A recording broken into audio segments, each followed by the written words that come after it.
حج کے موقع پر کئی زائرین نے خانہ کعبہ کا رخ کیا تھا۔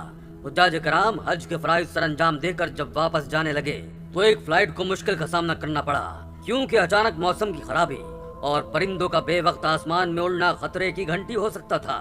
جب ایک ہوائی جہاز حجاج کرام کو ان کے ملک تک لے جانے کے لیے اڑا تو راستے میں اچانک موسم خراب ہونے لگا، بجلیاں چمکنے لگیں اور ہر سو اندھیرا پھیلنے لگا۔ سبھی حجاج کرام بے حد ڈر چکے تھے۔ اس پل نہ ہی واپس ایئرپورٹ پر جایا جا سکتا تھا اور نہ ہی کوئی ایمرجنسی لینڈنگ کا بندوبست تھا، کیونکہ نیچے ہر سو پانی ہی پانی پھیلا ہوا تھا۔ تبھی بجلی کے چمکنے کی وجہ سے کچھ ایسی شعاعیں پیدا ہوئیں جن سے جہاز کا ریڈیائی کنیکشن بھی متاثر ہونے لگا، اور پھر دیکھتے ہی دیکھتے بادلوں کے گھیرے میں آ کر جہاز اپنا راستہ بھٹک گیا۔ سبھی زائرین کو صبر و تحمل کا مظاہرہ کرنے کا کہا گیا اور حفاظتی بیلٹ باندھنے کا حکم جاری کیا گیا۔ دوستو، پائلٹ اور عملہ پوری کوشش میں لگا ہوا تھا کہ جہاز بآسانی کسی محفوظ مقام پر لینڈ ہو جائے، مگر ایسا تو بالکل ہی ناممکن دکھائی دے رہا تھا۔ آگے کے حالات تو مزید خراب ہوتے جا رہے تھے۔ مجبوراً پائلٹ کو جہاز واپس سعودی عرب کی جانب موڑنا پڑا، مگر دوستو اسی پل پائلٹ سے ایک غلطی سرزد ہو گئی۔ وہ راستہ بھٹک چکے تھے۔ جب وہ جہاز کو محفوظ مقام پر لانے لگے تو اچانک جہاز واپس سعودیہ میں داخل ہو گیا، مگر اس کا رخ بدل چکا تھا۔ وہ مکہ مکرمہ میں داخل ہو چکا تھا۔ صرف اتنا ہی نہیں، جہاز کا رخ بھی سیدھا خانہ کعبہ کی جانب تھا۔ پائلٹ جو کہ غیر مسلم تھا، اس کے ساتھ عملے میں موجود مسلمان نے روکنا چاہا کہ جہاز کا رخ موڑ دے۔ وہ لوگ مکہ مکرمہ میں داخل ہو چکے ہیں اور کچھ ہی کلومیٹر کی دوری پر خانہ کعبہ موجود ہے، مگر اس نے اس بات کو سرسری سا لیا اور اسی راستے کو اپناتے ہوئے ایئرپورٹ تک جانے لگا۔ جو ہی جہاز خانہ کعبہ کے قریب پہنچا تو دیکھتے ہی دیکھتے ایک انجانی قوت نے جہاز کو اپنی طرف کھینچنا شروع کر دیا۔ کئی زائرین یہ منظر اپنی آنکھوں سے دیکھ رہے تھے۔ جہاز اپنا کنٹرول کھو چکا تھا۔ جہاز میں بیٹھے لوگوں کی چیخو پکار بلند ہوئی، مگر جہاز دیکھتے ہی دیکھتے پوری قوت سے جا کر ایک میدان میں گرا۔ اسے آگ لگ چکی تھی۔ کئی زائرین شہید ہو چکے تھے جبکہ کئی زخمی تھے۔ سب کی زبانوں پر کلمہ طیبہ کا ورد تھا۔ سعودی حکومت اور افواج نے فوراً اس بات کا نوٹس لیا تھا۔ یہ بات تو ساری دنیا کو پتا تھی کہ خانہ کعبہ کے اوپر سے گزرنا خطرے سے خالی ہرگز نہیں ہے، تو پھر آخر کیوں اس شخص نے اپنے سمیت باقیوں کی جان کو بھی خطرے میں ڈالا تھا؟ کئی حاجیوں کے من میں خوف و ہراس پھیل چکا تھا۔ بہرحال جہاز کو آگ لگ گئی اور وہ تباہ ہو گیا۔ دوستو، سوال یہ پیدا ہوتا ہے کہ کیا خانہ کعبہ زمین کے سینٹر میں موجود ہے؟ زمین ایک بیضوی نما انڈے نما شکل کی ہے اور کسی بھی بیضوی نما چیز کا کوئی سینٹر نہیں ہوتا۔ اگر زمین فلیٹ ہوتی تو اس کا سینٹر دریافت کیا جا سکتا، لیکن ایک گول چیز کا کوئی سینٹر نہیں ہوتا۔ جب آپ کسی بھی گول چیز کو دیکھتے ہیں تو اس کا درمیانی نقطہ تبدیل ہو جاتا ہے۔ در حقیقت آپ اس کا کوئی یقینی سینٹر نہیں بنا سکتے۔ اس لیے اگر یہ کہا جائے کہ خانہ کعبہ اس زمین کے سینٹر میں موجود ہے تو یہ درست نہیں ہے۔ زمین کو بنانے کے لیے جو ٹکڑا سب سے پہلے بنایا گیا تھا، آج وہ ٹکڑا سعودی عرب کہلاتا ہے۔ یہ بات سائنسی اعتبار سے بھی درست ثابت کی جا چکی ہے۔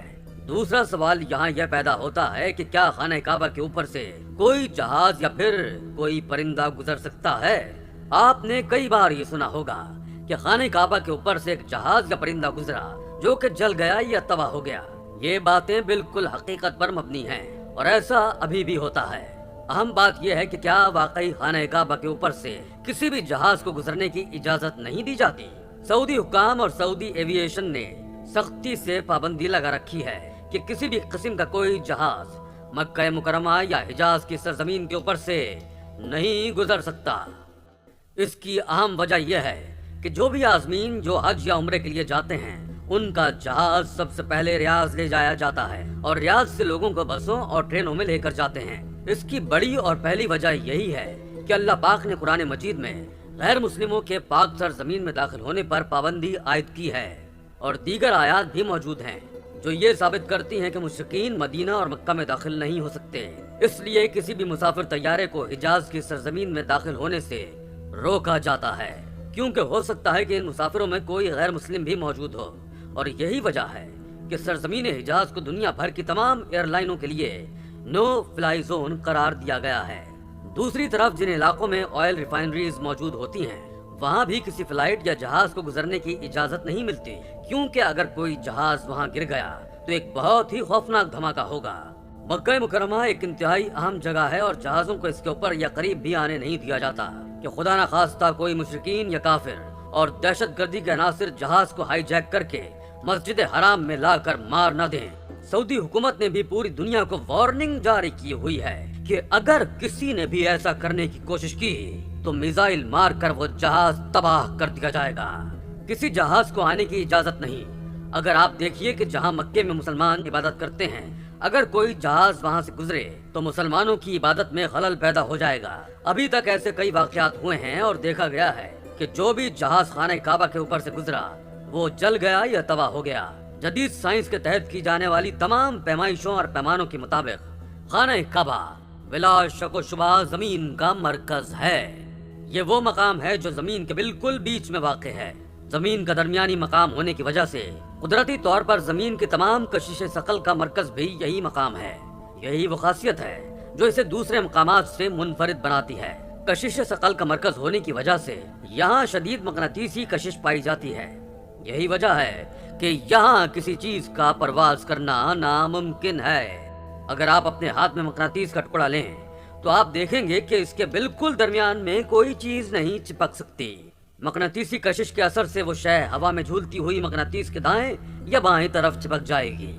بالکل یہی فارمولا خانہ کعبہ کے اوپر بھی لاگو ہوتا ہے۔ مرکزی مقام اور مقناطیسی کشش کی شدت ہونے کے سبب یہ ناممکن ہے کہ کوئی طیارہ حتیٰ کہ پرندہ بھی خانہ کعبہ کے عین اوپر پرواز کر سکے۔ البتہ خانہ کعبہ کے ارد گرد لا تعداد پرندے پرواز کرتے ہوئے دیکھے جا سکتے ہیں۔ اگر کوئی پوری قوت سے خانہ کعبہ کے اوپر سے گزرنے کی کوشش کرے تو اس کا وجود نیست و نابود ہو کر رہ جاتا ہے۔